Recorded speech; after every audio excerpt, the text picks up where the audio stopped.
الحمد لله نحمده ونستعينه ونستغفره ونؤمن به ونتوكل عليه ونعوذ بالله من شرور أنفسنا ومن سيئات أعمالنا من يهده الله فلا مضل له ومن يضلله فلا هادي له ونشهد أن لا إله إلا الله وحده لا شريك له ونشهد أن محمدا عبده ورسوله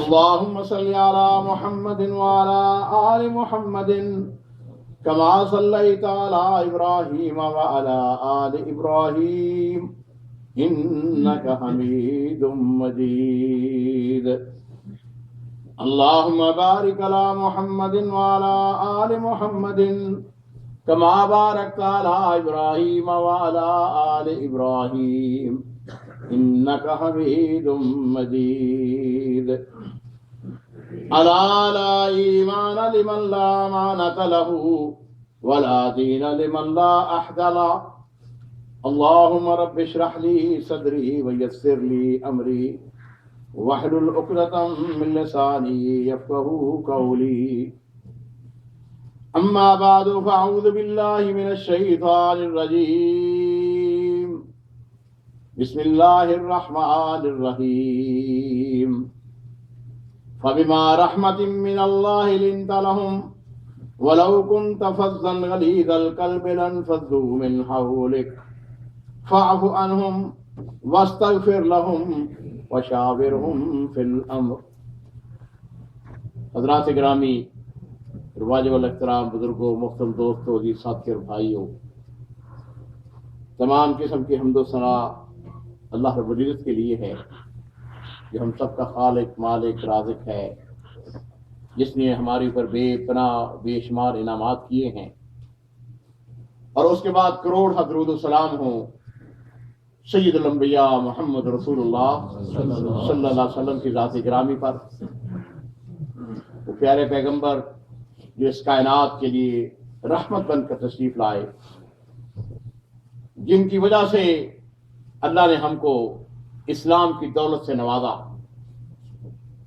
جمعہ کا یہ مبارک دن، یہ مبارک گھڑیاں، یہ مبارک مقام میری طرف سے اور آپ سب کی طرف سے اللہ کے رسول صلی اللہ علیہ وسلم کی ذات گرامی پر کروڑ درود و سلام. حضرات، نبی علیہ الصلوۃ والسلام کے اخلاق کے حوالے سے گفتگو جاری ہے، اور میں نے آپ سے عرض کیا تھا کہ یہ اتنا بڑا انقلاب جو عرب کی سرزمین پر رونما ہوا، اس کا ایک بہت بڑا سبب اللہ کے رسول صلی اللہ علیہ وسلم کا اخلاق. آپ نے اپنے اخلاق سے، اپنے کردار سے، اپنے حسن تعامل سے جو دشمن تھے ان کو اپنا بنایا. اور یہ انداز اتنا خوبصورت تھا، اتنا پیارا تھا کہ وہ لوگ جو کہ آپ کو قتل کرنا چاہتے، آپ کو معاذ اللہ اس دنیا میں دیکھنا نہیں چاہتے تھے، وہ وقت آیا جو آپ کے حارس بن گئے، آپ کے چوکیدار بن گئے. تو میں نے آپ کو گزشتہ جمعہ اگر آپ کو یاد ہو تو عمیر بن وہب اور صفوان بن امیہ کے حوالے سے گفتگو ہماری جاری تھی کہ یہ دونوں نبی علیہ الصلوۃ والسلام کے قتل کا منصوبہ بناتے ہیں. کہاں بیٹھ کر؟ بیت اللہ کے سائے کے نیچے حتیم کا جو مقام ہے، جو خالی جگہ ہے بیت اللہ کی، اس میں بیٹھ کے ان دونوں نے یہ مکروہ منصوبہ بنایا. اور پھر اس کے بعد عمیر بن وہب تلوار لے کے نبی علیہ الصلوۃ والسلام کے پاس آتا ہے، آپ کو قتل کرنا چاہتا ہے، لیکن حضرت عمر فاروق رضی اللہ تعالیٰ عنہ کی فراست کام آتی ہے. انہوں نے سب سے پہلے اس کی تلوار کے اوپر قابو پایا، اور پھر نبی علیہ الصلوۃ والسلام نے جب اس کو بتایا کہ تم وہ دونوں شخص ہو جنہوں نے حتیم میں بیٹھ کر میرے بارے میں یہ اور یہ تم نے منصوبہ بنایا تھا. اس کے نتیجے میں عمیر بن وہب اسلام قبول کرتا ہے. اللہ کے رسول اس کو معاف کرتے ہیں اور اس کے بیٹے کو آزادی کا حکم دیتے ہیں. لیکن صفوان جو ہے یہ اسلام کے سب سے بڑے دشمنوں میں، احد میں آتا ہے، خندق میں آتا ہے، بڑا آدمی تھا، اسلحے کا ڈیلر تھا، اور اس نے قسم کھائی تھی، اس نے کہا تھا کہ میں عمیر بن وہب کے ساتھ ساری زندگی بات نہیں کروں. اور یہاں یہ بات ذہن نشین کر لیں کہ یہ آپس میں رشتہ دار تھے، چچا زاد بھائی تھے. خود رسول اللہ صلی اللہ علیہ وسلم کے سارے قریشی آپس میں رشتہ داریاں تھی، قریبی رشتہ داریاں تھی، چچا زاد بھائی تھے. خاندان تو پورا اوپر سے ایک ہی تھا نا. فتح مکہ کے موقع پر عزیزوں، آپ کو پتا ہے کہ بڑا تھوڑا سا مقابلہ ہوا ہے. حضرت خالد بن ولید رضی اللہ تعالیٰ عنہ کے مقابلے میں 2-3 آدمی تھے جو بڑے آدمی ان کے مقابلے میں آتے ہیں، اور ان میں ایک صفوان بن امیہ اور دوسرا اکرمہ بن ابی جہل. اور آپ کو سیرت کی کتابوں میں یقیناً آپ نے پڑھا ہے کہ بڑا معمولی سا مقابلہ ہوتا ہے اور پھر یہ دونوں جو ہیں بھاگ جاتے ہیں وہاں سے. صفوان بن امیہ کا رخ جدہ کی طرف ہے اور وہ چاہتا ہے کہ میں بھاگ جاؤں یہاں سے، سرزمین سے نکل جاؤں. جدہ میں وہ کسی کشتی کی تلاش میں ہے، کسی جہاز کا منتظر ہے کہ میں یہاں سے حبشہ کی طرف چلا جاؤں. لیکن اس کو کہتے ہیں وفا، اس کو کہتے ہیں محبت. عمیر بن وہب مسلمان تو تھا ہی، رسول اللہ صلی اللہ علیہ وسلم کے پاس پہنچ گیا، جا کے عرض کی کہ یا رسول اللہ اگر آپ مجھ کو اجازت دیں تو میں صفوان کو منا کے لا سکتا ہوں، آپ اس کو امان دے دیں. یاد رکھیے کہ یہ دونوں جنگی مجرم تھے، اکرمہ بن ابی جہل اور صفوان بن ابی وہب. یہ دونوں جو ہے صفوان بن امیہ، یہ دونوں جنگی مجرم ہیں. لیکن رسول اللہ صلی اللہ علیہ وسلم کی حکمت دیکھیے، آپ کا اخلاق دیکھیے، اپنی امت کے ساتھ محبت کو دیکھیے. آپ نے کہا کہ جاؤ، اس کو امان دی جاتی. عرض کی اللہ کے رسول بڑا آدمی ہے، کوئی نشانی دی دیجیے، میں اس کو دکھا سکوں کہ یہ میرے پاس نشانی ہے تمہارے لیے. تو رسول اللہ صلی اللہ علیہ وسلم نے اپنی وہ پگ، اپنا وہ امامہ مبارک جس کو پہن کے آپ مکہ کے روز، فتح مکہ کے روز مکہ میں داخل ہوئے تھے، اپنا امامہ اتار کے اس کو دے دیا، کہا جاؤ اس کو لے کے آؤ. اس کو عامل ہے، اس کو کچھ نہیں کہا جائے.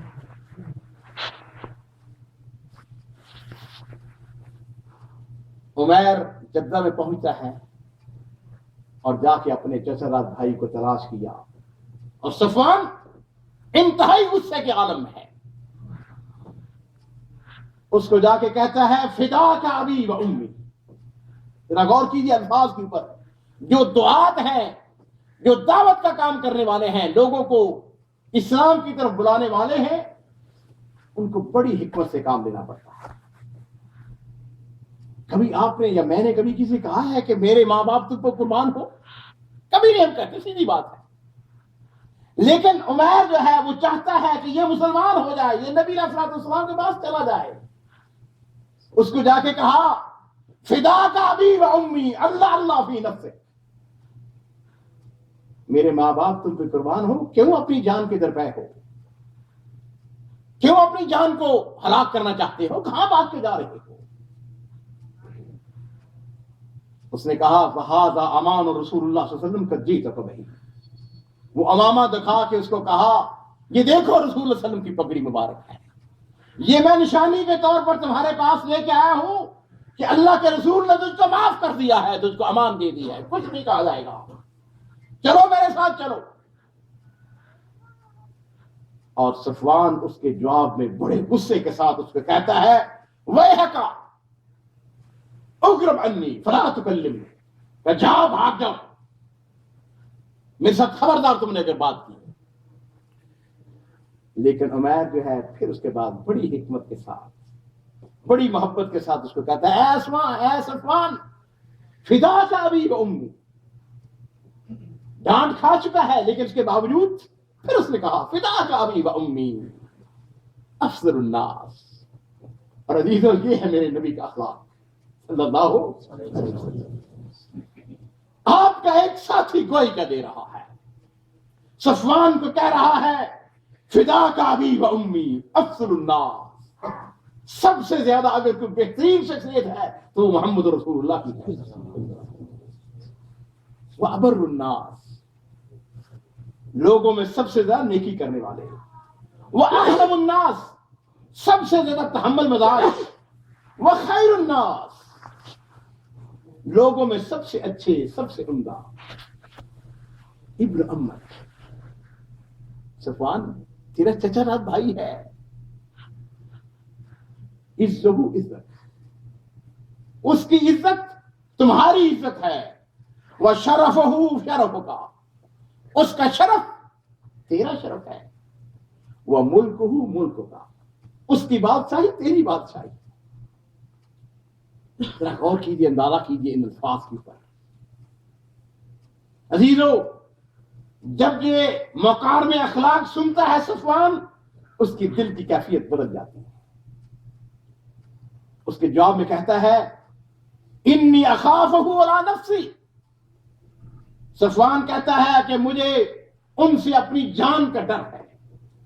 مجھے ڈر ہے کہ کہیں میں چلا جاؤں مکہ میں, میرے وارنٹ جاری ہو چکے ہیں, مجھ کو قتل نہ کر دیا جائے.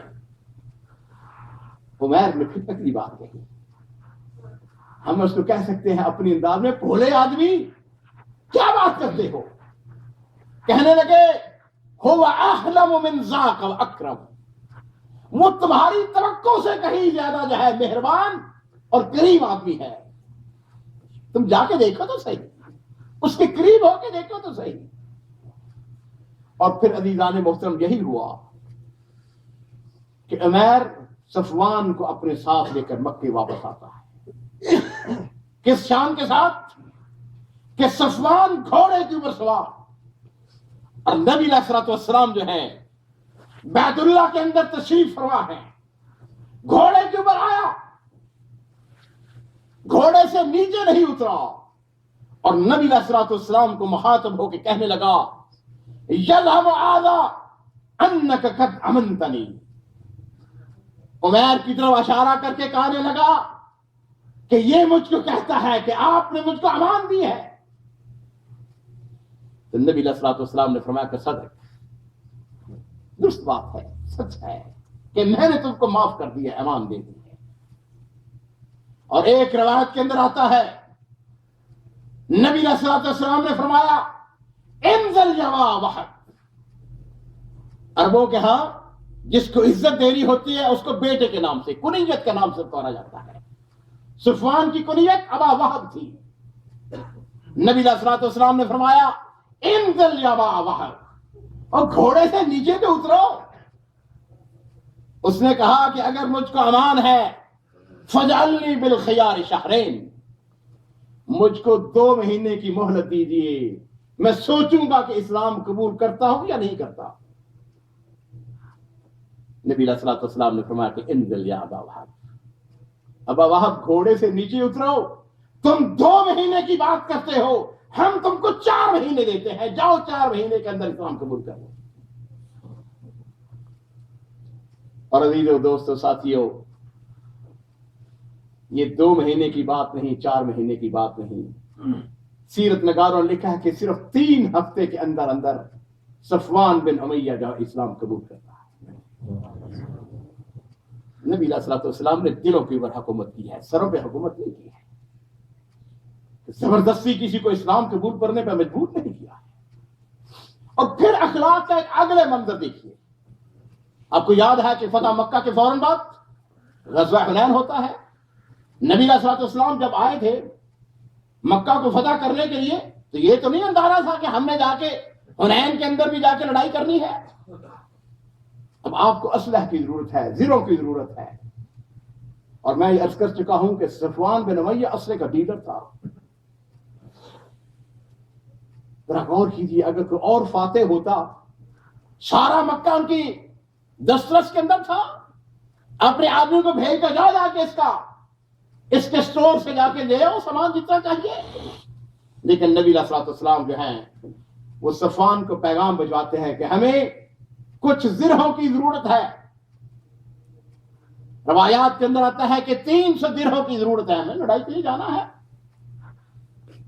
اس نے پیغام بھیجا, اس نے کہا محمد یہ بتاؤ کہ زبردستی لینا چاہتے ہو یا عاریۃ لینا چاہتے ہو. نبی علیہ الصلوۃ والسلام کے پھر اخلاق کو ذرا اندازہ کیجیے. آپ نے فرمایا بل طوعا عاریۃ مضمونۃ, فرمایا تمہاری خوشی ہے, تمہاری مرضی ہے تو دو, لیکن یہ جو ہم تم سے لیں گے عاریۃ لیں گے, تم کو واپس کیا جائے گا. اور محمد اس بات کی گارنٹی دیتا ہے. مضمونۃ کیا معنی؟ گارنٹی دیتا ہے کہ تم کو یہ چیز واپس کی جائے گی. غزوہ حنین کے موقع پر نبی علیہ الصلوۃ والسلام جو ہیں اس کو ساتھ لیے پھرتے ہیں. اور پھر آپ کو پتا ہے کہ غزوہ حنین وہ جنگ ہے جس کے اندر مسلمانوں کو سب سے زیادہ مال غنیمت ملتا ہے. یہ شخص نبی علیہ الصلوۃ والسلام کا بغض لیے پھرتا ہے, جن کے اندر اناد ہے, لیکن اللہ کے رسول کے ساتھ ساتھ ہے جنگ کے اندر. خود اپنے بارے میں کہتا ہے آتانی رسول اللہ صلی اللہ علیہ وسلم یوم حنین وَإِنَّهُ لَأَبْغَضُ النَّاسِ عَلَيَّ. رسول اللہ صلی اللہ علیہ وسلم نے مجھ کو حنین کے موقع پر بہت کچھ دیا. حالانکہ کیفیت یہ تھی کہ میں اللہ کے رسول کے ساتھ بغض کرتا تھا, میرے دل میں نفرت تھی, اناد تھا. آپ کو میں نے پہلے عرض کر چکا ہوں, یاد ہوگا آپ کو, کہ اس کا باپ اور بیٹا بدر کے میدان کے اندر قتل ہوتے ہیں. اللہ کے رسول کے جو سب سے بڑے دشمن تھے ان میں سے ان کا شمار ہوتا تھا, اس خاندان کا. اس کا باپ وہ تھا امیہ, جو حضرت بلال رضی اللہ تعالیٰ عنہ کو مکہ کے اندر تکلیفیں دیتا تھا, ان کو مارا کرتا تھا, ان کے سینے کے اوپر گرم پتھر رکھا کرتا تھا, جس کے بعد وہ آہت کھا کرتے تھے. لیکن کہتا ہے فما زال یؤتینی حتی انہ لأحب الناس علیہ. پھر کہتا ہے کہ رسول اللہ صلی اللہ علیہ وسلم مجھ کو دیتے رہے. 100 اونٹ جو ہے وہ رسول اللہ صلی اللہ علیہ وسلم نے اس کو عطا کیے. اور اللہ کے رسول اپنے حسن تعامل سے اس کو دیتے رہے حتی انہ لأحب الناس علیہ. پھر وہ نفرتیں بدل گئیں, پھر دل کے اندر محبت آ گئی. عزیزو دوستو ساتھیو, اسی موقع پہ صفوان جو ہے وہ اپنے اسلام کو قبول کرنے کا اعلان کرتا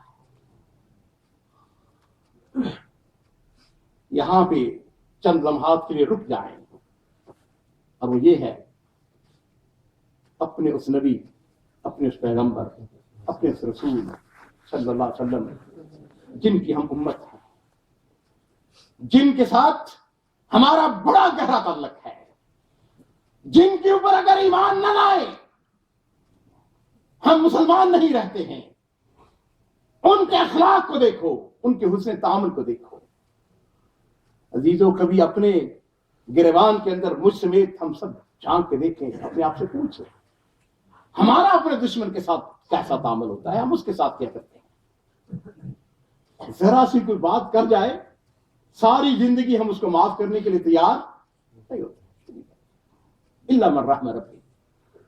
لیکن آپ کا یہ اخلاق, آپ کا یہ تواضع, آپ کا یہ انداز اپنے دشمنوں کو اپنے قریب کرنے کا ہم سے اس بات کا عزیز و مطالبہ کرتا ہے کہ ہم بھی اس طرح بنے جس طرح سید الانبیاء محمد رسول اللہ صلی اللہ علیہ وسلم. عزیزو, اگر تم چاہتے ہو مقبول بن جاؤ, قریب لوگ تمہارے آ جائیں, لوگ تمہاری محبت کے اندر مبتلا ہو جائیں, اس کا ایک ہی طریقہ ہے, وہ وہی طریقہ ہے جو محمد رسول اللہ صلی اللہ علیہ وسلم نے اختیار کیا تھا.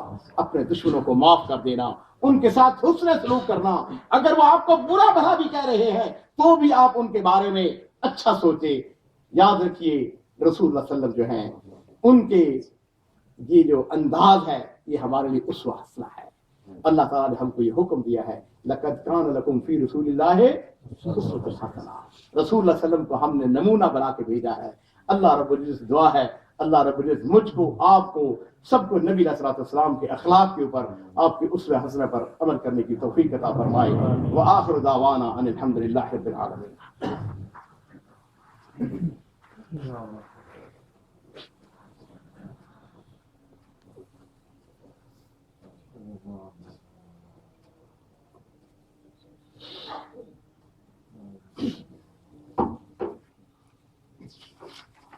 الحمد لله نحمده ونستعينه ونستغفره ونؤمن به ونتوكل عليه ونعوذ بالله من شرور أنفسنا ومن سيئات أعمالنا، من يهده الله فلا مضل له ومن يضلل فلا هادي له، ونشهد أن لا إله إلا الله وحده لا شريك له، ونشهد أن سيدنا ومولانا محمد عبده ورسوله، إن الله وملائكته يصلون على النبي يا أيها الذين آمنوا صلوا عليه وسلموا تسليما، اللهم صل على محمد وعلى آل محمد كما صليت على إبراهيم وعلى آل إبراهيم إنك حميد مجيد، اللهم بارك على محمد وعلى آل محمد كما باركت على إبراهيم وعلى آل إبراهيم إنك حميد مجيد۔ عزیزان محترم، رسول اللہ صلی اللہ علیہ وسلم کے اخلاق کے حوالے سے کتنے ہی واقعات ہیں، کتنی ہی باتیں ہیں۔ ایک دن مسجد نبوی کے اندر ایک دیہاتی آدمی آتا ہے، بدو آتا ہے، مسجد کے کونے میں اس نے پیشاب کرنا شروع کر دیا۔ اب صحابہ اکرام نے اس کو دیکھا کہ یہ مسجد میں پیشاب کر رہا ہے، اس کی طرف بھاگے، اس کو ڈانٹنا شروع کیا، کیا کر رہے ہو، یہ مسجد ہے۔ لیکن وہ دیہاتی آدمی تھا، ان پڑھ آدمی تھا، جاہل تھا، اس کو کیا پتا۔ نبی علیہ الصلوۃ والسلام نے اپنے ساتھیوں کو منع کر دیا، فرمایا جاؤ، چھوڑ دو اس کو، روک دو۔ جب اس نے پیشاب کر لیا، آپ نے اپنے ساتھیوں کو حکم دیا کہ اس کے پیشاب کے اوپر پانی کا ایک ڈول بہا دو۔ حدیث پاک کے اندر آتا ہے پھر اس کو اپنے قریب بلایا اور کہا ساتھی، یہ مسجدیں اللہ کا گھر ہے، اللہ کی عبادت کرنے کے لیے ہوتی ہیں، پیشاب کرنے کے لیے نہیں ہوتی۔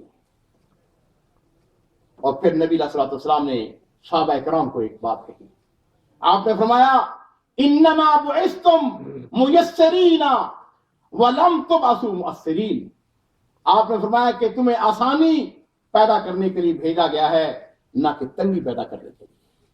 اس سے بلا شبہ غلطی ہوئی ہے، لیکن اس کو آرام کے ساتھ، پیار کے ساتھ اس کو سمجھا۔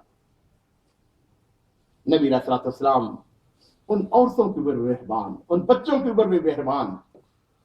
حدیث پاک کے اندر آتا ہے کہ رسول اللہ صلی اللہ علیہ وسلم فرماتے ہیں کہ میں نماز کے لیے کھڑا ہوتا ہوں، میری نیت ہوتی ہے کہ میں آج لمبی نماز، لمبی قرات کروں گا، لیکن میں کسی بچے کے رونے کی آواز سنتا ہوں۔ عورتیں آتی تھی نا مسجد کے اندر، چھوٹے چھوٹے بچے کی رونے کی آواز سنتا ہوں تو میں اپنی نماز کو مختصر کر دیتا ہوں، اپنی قرات کو مختصر کر دیتا ہوں۔ کیوں؟ فرمایا اس لیے کہ مجھے معلوم ہے کہ اس بچے کی رونے کی وجہ سے اس کی ماں اس پر ترس کھاتی ہے۔ بچہ رو رہا ہو، ماں کو چین تو نہیں آتا ہے۔ تو نبی علیہ الصلوۃ والسلام نے فرمایا کہ میں اپنی نماز کو مختصر کر دیتا ہوں۔ عزیزان محترم، اللہ کے رسول کی زندگی کا سارا جائزہ لیجیے۔ اب دیکھیے ہر معاملے میں نرمی ہی نرمی ہے، سختی نہیں ہے آپ کی طبیعت کے اندر۔ اور آپ کو یاد ہوگا کہ میں نے اسی ممبر پر آپ سے عرض کیا تھا، ایک صحابی کہتے ہیں کہ میں نے جب بھی رسول اللہ صلی اللہ علیہ وسلم نے مجھ کو دیکھا مسکرا کے دیکھا۔ بات ہے اگر ہم اپنے چہرے پہ ہر وقت مسکراہٹ رکھیں، آپ محبوب نہیں لوگوں کے بن جائیں گے۔ عزیزوں، دوستوں، ساتھیوں، سیرت کے حوالے سے یقین جانیے کہ میں جب بھی کسی واقعے کو پڑھتا ہوں، اس کے اندر جب میں اخلاق کے حوالے سے غور کرتا ہوں تو مجھے رسول اللہ صلی اللہ علیہ وسلم کی اخلاق کے حوالے سے کوئی نہ کوئی پہلو نظر آتا ہے۔ اللہم ارنا الحق حقا وارزقنا اتباعہ وارنا الباطل باطلا وارزقنا اجتنابہ۔ اللهم ثبتنا على الإسلام اللهم نور قلوبنا بنور الإيمان اللهم إنك عفو تحب العفو فاعف عنا اللهم لا تدع لنا في مقامنا هذا ذنبا إلا غفرته ولا هما إلا فرجته ولا كربا إلا نفسته ولا مريضا إلا شفيته ولا ميتا إلا رحمته ولا دينا إلا كديته ولا ضالا إلا هديته ولا عدوا إلا خذلته ولا مجاهدا في سبيلك إلا نصرته ولا ولدا إلا أصلحت له اللهم اغثنا بارش کے لیے دعا کیجیے اللہ تعالیٰ اپنی رحمت کی بارش نازل فرمائے اللهم اغثنا عباد اللہ رحمكم اللہ ان اللہ یامرکم بالعدل والإحسان وإیتاء ذی القربى وینہی عن الفحشاء والمنکر والبغی یعظکم لعلکم تذکرون اذکروا اللہ یذکرکم وادعوہ یستجب لکم ولذکر اللہ اکبر واللہ یعلم ما تصنعون.